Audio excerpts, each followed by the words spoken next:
వైసీపీకి రాజీనామా చేసిన అవంతి శ్రీనివాస్కు అప్పుడే కూటమి నేతల నుంచి అటాక్ మొదలైంది. ఆయన అంటున్నారు కొద్ది రోజులు రాజకీయాలకి దూరంగా ఉంటానని ప్రకటించారు. కానీ కొద్ది రోజుల తర్వాత అయినా కూడా జనసేన, టీడీపీ ఈ రెండు పార్టీల్లో ఏదో ఒక దాంట్లో చేరేందుకైతే అవంతి శ్రీనివాస్ సిద్ధంగా ఉన్నారు. మీడియా సమావేశంలో కూడా అదే చెప్పారు. అలా చేరడం తప్పేం కాదు కదా, అది రాజ్యాంగంలో మాకు హక్కే కదా అని కూడా మాట్లాడారు. విలేకరులు కూడా ఛానళ్ళు మారుతున్నారు కదా, అది ఇలాంటిదని కూడా మాట్లాడారు.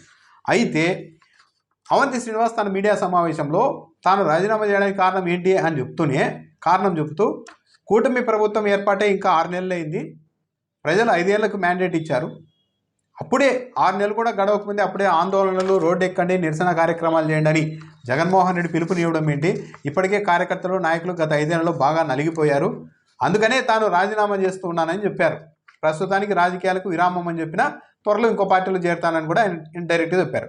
అయితే ఈయన తెలుగుదేశం పార్టీ, జనసేన పార్టీ ఈ కూటమిలో ఏ పార్టీ తీసుకుంటుంది అన్నది చూడాలి. బుద్ధా వెంకన్న ట్వీట్ చేశారు ఒకటి, ఊసరవెల్లి అవంతి శ్రీనివాస్, నీలాంటి ఊసరవెల్లులు మాకేమీ సమయం ఇవ్వాల్సిన అవసరం లేదు అంటే అవంతి శ్రీనివాస్ను ఊసరవెల్లి అని సంబోధించారు.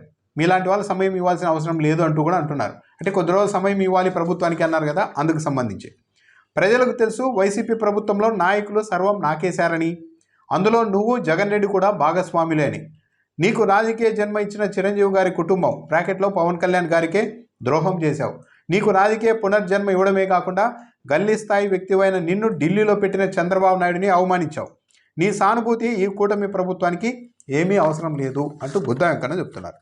అవంతి శ్రీనివాస్ అయితే ఏదో ఒక పార్టీలో చేరాలని ప్లాన్ చేసుకుంటున్నారు. ఊసరవెల్లి అనేశారు. ఇలాంటి ఊసరవెల్లిని, బుద్ధా వెంకన్ని ఊసరవెల్లి అంటున్నప్పుడు కూటమి నాయకుడే, మరి ఇలాంటి ఊసరవెల్లిని జనసేన కానీ టీడీపీ కానీ చేర్చుకుంటే ఆ పార్టీలు కూడా ఊసరవెల్లి పార్టీల కిందకే వస్తాయి. దానికి తోడు ప్రజలకు తెలుసు వైసీపీ ప్రభుత్వంలో అంతా నాకేశారు, అందులో మీరు కూడా భాగస్వామ్యనే, అంటే కరప్షన్ చేశారు అని, అంటే అవినీతి నిజంగానే అవంతి శ్రీనివాస్ అవినీతి చేశారని కూటమి నాయకుడే అంటున్నప్పుడు మరి అలాంటి అవినీతి పరుడిని ఇంకొన్ని నెలల తర్వాత అయినా కూడా ఈ రెండు పార్టీలు చేర్చుకోకుండా ఉంటాయా అన్నది చూడాలి. రాజకీయ జన్మ ఇచ్చిన చిరంజీవి గారి కుటుంబానికి ద్రోహం చేశావు, గల్లీ స్థాయి నాయకుడిని ఢిల్లీలో అంటే ఎంపీని చేసిన చంద్రబాబు నాయుడికి అవమానించావు, నీ సానుభూతి కూటమికి అవసరం లేదు బుద్ధా వెంకన్న అంటున్నారు.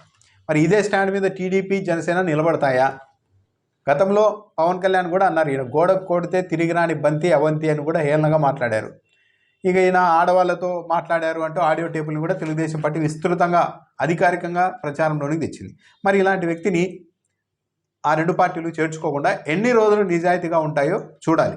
ఈయన ఏదైనా పార్టీలో చేరిన రోజు ఊసరవెల్లిని ఎలా చేర్చుకుంటారని మరి ఆయా పార్టీల అధినేతల్ని బుద్ధా వెంకన్న ప్రశ్నిస్తారేమో కూడా చూడాలి.